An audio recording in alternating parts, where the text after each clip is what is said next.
To hear the entire show and many others, visit www.PureMomentumNetwork.net. She was under complete mind control when she was in D.C. being used as a puppet to compromise politicians for sexual favors. This has been going on for decades.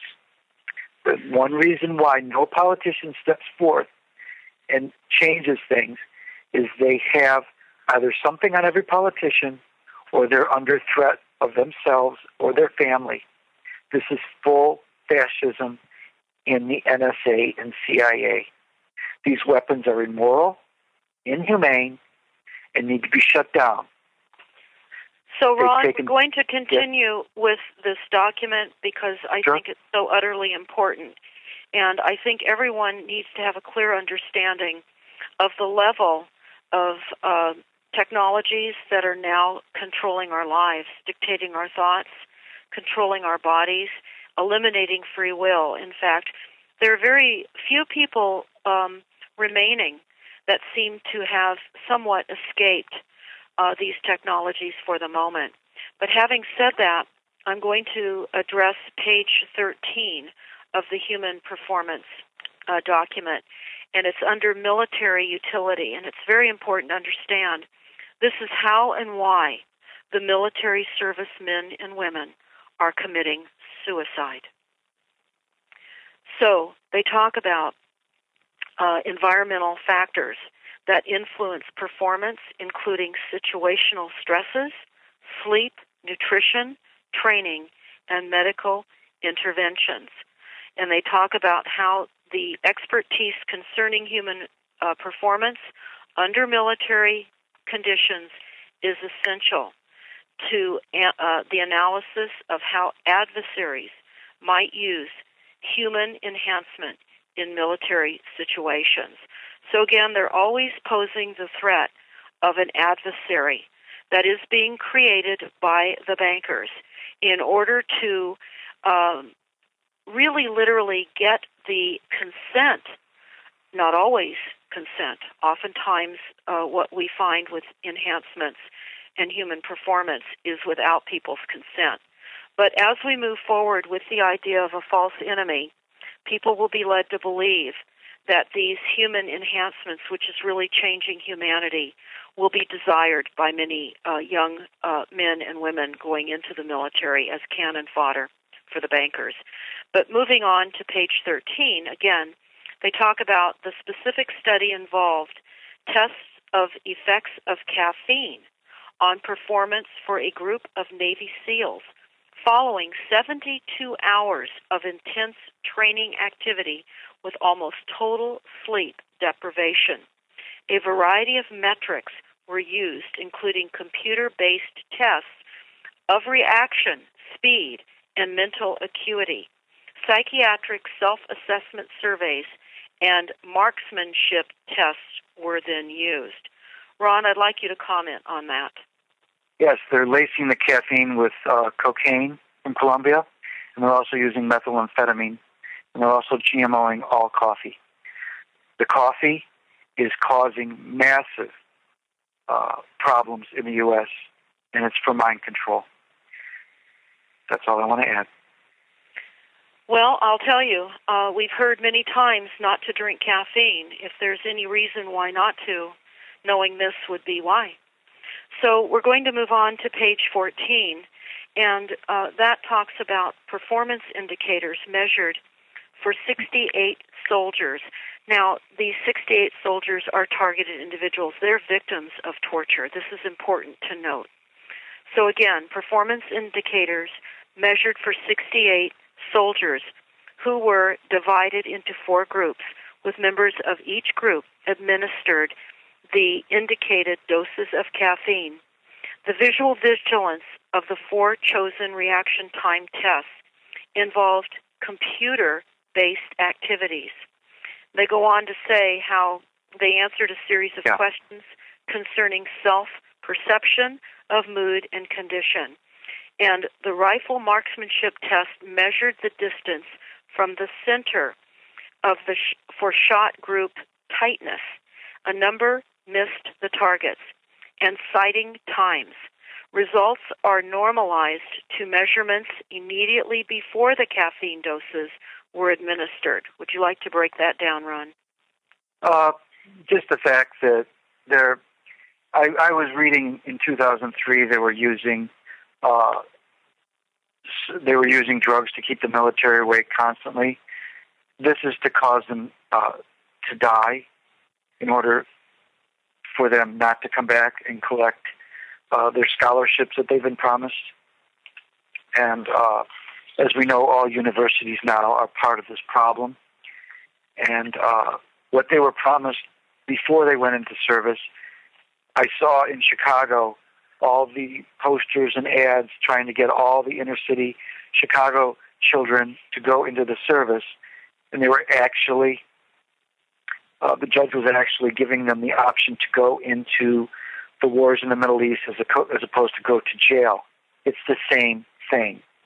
So when these people are signing up to go into the military, they're signing up to be non-consensually human experimented on. The food is what they have to eat. They have no choice. They can't go to the store and buy healthy food.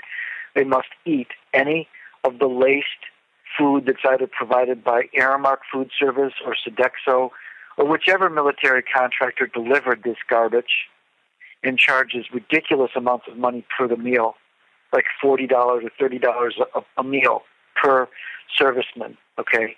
So this is all set up prior to sleep deprive them, frustrate them, break them down. They're not allowed any proper avenue to discuss what was done to them. So it's just like after the Vietnam War and the Korean War, it's the same thing. And World War II had a significant number of post-traumatic service men, mostly men in World War II, that were not adequately treated. We saw depopulation at that point in our inner cities, the cities of Detroit, St. Louis,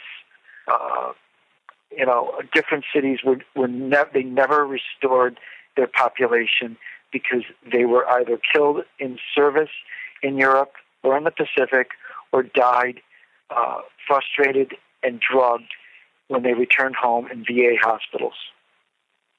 They are torturing our servicemen and women when they return. Well, that's absolutely right.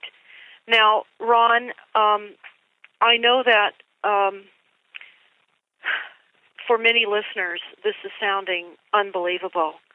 But when you actually look at the documents and read them for yourselves, and you understand the fact that, sadly, the United States is an illusion of representation, you suddenly understand that all of these documents that we have on StopTheCrime.net are real.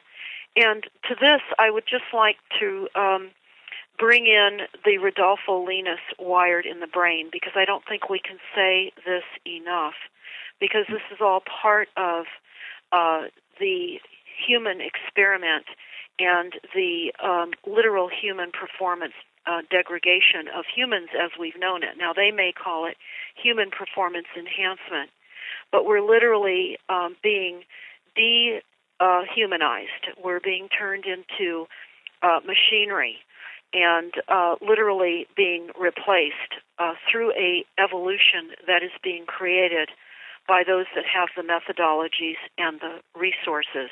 And we're told that in the NASA War document.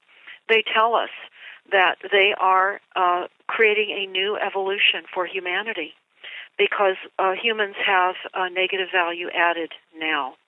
But, Ron, the Rodolfo Linus YouTube that we have up on StopTheCrime.net that talks about the wires in the brain, I'd like to discuss this because I really... Sure, this is on StopTheCrime.net. You'll see that he was from Bogota, Colombia, University of Bogota in South America, that he talks about controlling people one way and controlling people two way. He has some younger underlings from New York University that are in their early 20s and he's an advisor to the NSA. And this technology is at the NSA for some time now. And the CIA as well. And the CIA as well.